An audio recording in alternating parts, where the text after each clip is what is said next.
ready. So please, your grace. I'm sorry for you, Thee. Thou have come to answer a stony adversary and in human rich, incapable of love, pity, void, and empty from any dam of mercy. I have heard that I've tried your hardest to change his rigid mind, but since he remains stubborn, I can't escape legally from him. I have to suffer his anger patiently, and I will meet his standing in rage quite. Go on, call the Jew in the court. He is waiting outside the door. He comes, my lord. Enter Shiloh. Shiloh, everyone here thinks, and I think as well, that you are putting up a show of malice until the very last minute, and you will at last show some mercy and remorse, which is even shocking to see from you than your cruelty. It is widely believed that you will not only forget about the pound of this poor merchant's flesh, but you will let some of the money go. That's for human gentleness and love. Your Grace, I have already said you what my intention is, and I have sworn by the Holy Sabbath to have what is owed to me by our legal contract. If you deny me this rightful penalty, it will reflect poorly upon your city and its freedom. I am sure you are going to ask why I rather chose to have a pound of flesh rather than the 3,000 ducats I have been offered. I won't give you any answer other than to say I just feel like it. Is that enough of an answer? This is no answer, thou unfeeling man, to excuse the current of thy cruelty. I am not bound to please thee with my answer. Do all men kill the things they do not love? Hates any man the thing he would not kill?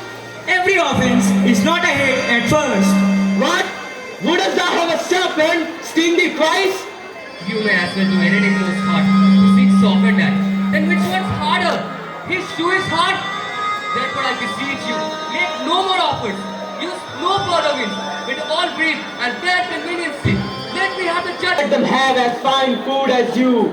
If I said that, you would tell me the slaves are yours. I have the same answer. I brought the pound of flesh that I demand from him. It is mine, and I will have it. If you deny me this rightful penalty, your love means nothing, and there is no power to legal agreements in Venice. What's your opinion about that? I stand here for judgment. Answer, shall I have it? Upon my power, I may dismiss this court, unless Bellario, a learned doctor whom I have sent for to determine this, comes here today. My lord, there is a messenger standing just courage, man. The Jew will have all my flesh, blood and bones, before I let him take one drop of blood from you on my account. I am just like a deceased sharecropper who is owed to die. The weakest brute which falls earliest from ground. Let me fall like that. The best we can do, Basario, is stay alive, like my every day. Enter Nerissa, disguised as the lawyer's clerk. Came you from Padua, from old Bellario. From both, my lord. Bellario greets your grace. Nerissa gives the Duke a letter. Shiloh, why are you sharpening your knife so eagerly? To cut the fork. The souls of animals enter the bodies of men. You have a spirit of a dog, a wolf that was killed for killing a human. Your desires are bloody, starved, wolfish, and ravenous. Unless you can rip the official seal of my contract, all you are doing by speaking out so loud is harming your own lungs. Take care of your mind, young man, or else it will fall apart with time. I support the law. This letter from Bellario, doth command, yet with all my heart. Some two of you, go, give him a courteous conduct to this place. Meantime, the court shall read the letter from old Bellario. My lord. Your grace should understand that at the time you are reading this, I am very sick. But when your messenger came to me, I happened to have a young lawyer from Rome visiting. His name is Barthel. I told him about the controversial case between the Jew and Antonio, the merchant. We consulted many law books together. He knows my opinion on the matter, which has been enriched by his own intelligence, which I can't speak of highly enough, and he brings my opinion to you in my place. I beg you, don't let his young age make you underestimate him. I have never seen such a young man will welcome him graciously, and you will see how worthy of my recommendation he is. Enter Portia, disguised as the Lord Balthazar. You heard the learned Bellario, what he writes, and here I take, it is the doctor. Come, give me your hand. Came you from Padua, from old Bellario? I did, my lord. Welcome. Take your place here. Are you familiar with the different sides of the case facing the court right now? I am thoroughly informed of the cause. Which is the merchant here and which is the Jew? Antonio and old Shylock, both of you, come forward. Is your name Shylock? Shylock is my name. You are pursuing a strange case, but there is nothing under the Venetian law which can stop you from proceeding. You stand within his danger, don't you? Yes, as Shylock says. Do you confess the bond? I do. Then must the Jew be merciful? On what compulsion must I? Tell me that. Mercy is not something one is forced to practice. It falls easily like gentle rain from sky. It is a doubly blessed thing. It blesses both the person showing mercy and the person receiving mercy. Mercy is mightiest in mightiest men. It looks better on a king than his crown. A king's scepter is a symbol of his earthly power, a source of awe and majesty which makes people fear and respect him. But mercy is above the power of the scepter. It dwells in the hearts of kings. It is an attribute of God himself. My deeds upon my head. I crave the law, the penalty, and the forfeit of my bond. Is he not able to start the money? Yes, here I have the money for him in the court, even twice the sum. If that is not enough, I will pay 10 times the sum of money, or else give up my head, heart, and hands. If none of this is enough, then Shylock's malice overwhelms his honesty. And I beg you, bend the law to your authority, and in the law to do a little right thing, and stop this cruel devil from getting what he wants. He must not do that. No one in Venice is powerful enough to alter an agreed upon decree. It would set a bad precedent and many errors would be made by following it as an example. That cannot happen. A Daniel come to judgment. Yeah, a Daniel. Oh, wise young judge, how do I honor thee? I pray you, let me look upon the bond. Here it is, the most reverend doctor. Here it is.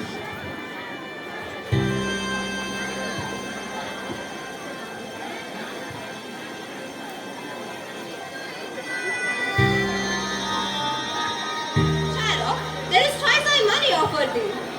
An oath, an oath. I have an oath in heaven. Shall I lay perjury upon my soul? No, not for Venice. Why? This bond is forfeit. And lawfully by this the Jew may claim a pound of flesh to be cut off nearest to the merchant's heart.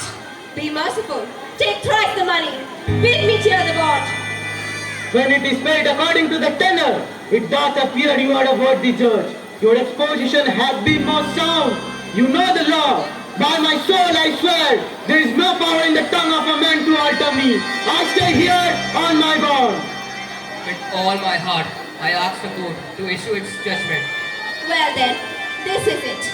You must prepare your chest for his knife. Most rightful judge.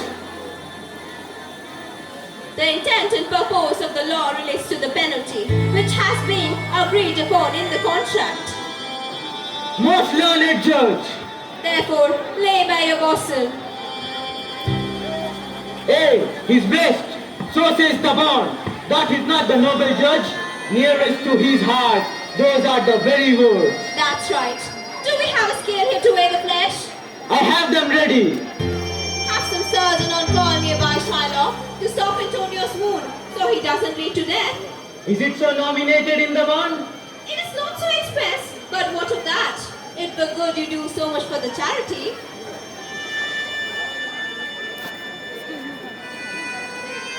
It's not in the bond. I cannot find it. They Yes, just a little. I'm ready and well prepared. Give me your hands, Bassanio. Farewell. Don't grieve because I've fallen into this misfortune on your behalf. Even in this situation, fortune has shown herself to be kinder than she usually is. Speak well of me to your honorable wife. Tell her that I loved you. Speak well of me after I die. The only regret that you are losing a friend, and you know that your friend does not regret paying the debt for you. If that you got deeply enough, I will pay the debt gladly with my own heart. Antonio, I am married to a wife who is as dear to me as life itself. But I don't think highly of life itself. My wife and that of your wife. Yes, I would sacrifice them all to this cruel devil standing here to rescue you. You are going to be too happy to hear that if she were around to hear you make that offer. I have a wife whom I protest, I love. If she were in heaven, she could enter some power to change this cursed Jew. It's good that you made this wish behind her back. Such a wish would upset. This be the Christian husband? I have a daughter. Today we talk of Barnabas had been her husband rather than a Christian. We triple time, I pay thee, pursue, sentence. A pound that merchant's flesh is yours. The court awards it, and the law gives it to you. Most rightful judge. And you must cut this flesh off from his breast. The court allows it, and the law awards it. Most learned judge, a sentence. Come, prepare. Hold on a second. There is something else.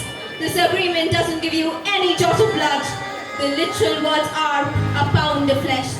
So take what is yours. Take your pound of flesh. But if in cutting it you shed one drop of Christian blood, all your lands and goods will be confiscated by the state of Venice, by the city's law. Oh, upright judge, mind you, a learned judge. Is that the law? You see for yourself. Just be sure that more justice will be served for you than you desire. Oh, Jew, he truly is a wise judge. I will take this offer then. Pay the bond price and let the Christian go. Here it is ready for you. Wait, the Jew will have all his justice. Wait, don't rush this. He shall have nothing but the penalty. Oh, Jew, he is an upright judge. So get ready to cut off the flesh. Don't shed any blood and don't cut any more or less than exactly 1 pound of flesh. If you cut more or less than a pound, even if it's 20th lighter or heavier than the tiniest measure, in fact, if the scale is off by so much as a hair, you will be sentenced to death and all your goods will be confiscated by the state. A second Daniel, a Daniel. Now, infidel Jew, I have you on the hip. Why is you waiting? Take what's owed to you. Give me my principal and let me go. Here is the money. Wait, he has refused the money in open court. He shall have merely justice and his bond. A second Daniel. Still say I, a Daniel. Thank you, Jew, for teaching me the word. Shall I really not have my principal? You will have nothing but the penalty which you are owed for, which you can take at your own peril, Jew. Well then, I hope the devil gets in for this. I won't stay here any longer to argue. Wait, Jew. The law has another requirement for you.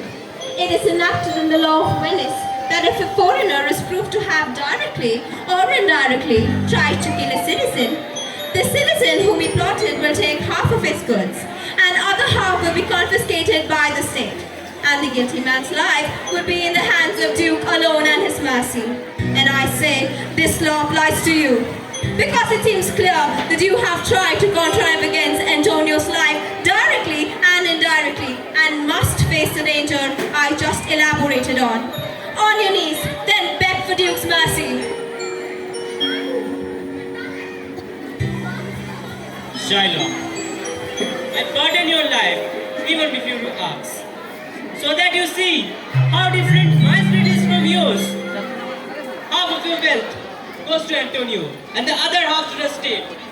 This can be reduced to a simple fine if you show some humility. For the state, not for Antonio.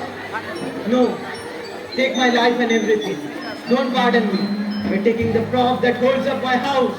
To take my house. By taking the means by which I live, you would be taking my life. What mercy can you render him, Antonio?